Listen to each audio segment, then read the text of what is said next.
বাংলা সাবেকি রান্নায় তেঁতুর ডালের একটা অন্যতম স্থান আছে। তেঁতুর ডাল সাধারণত মটর ডাল দিয়ে করা হয়ে থাকে।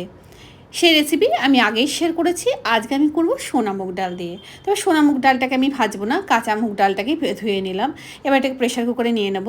এর মধ্যে দেবো হলো স্বাদ মতো নুন, হলুদ গুঁড়ো, জল দিয়ে এটাকে সিদ্ধ করে নেব। এবার লাউ আর উচ্ছে দুটোকে আমি, উচ্ছে বা করলা যাই বলো, দুটোকে আমি কেটে নিলাম। উচ্ছে বা করলা সেটাকে আমি নুন হলুদ মাখিয়ে নিয়ে কড়াইতে সর্ষের তেল গরম করে ভেজে আমি তুলে নেব।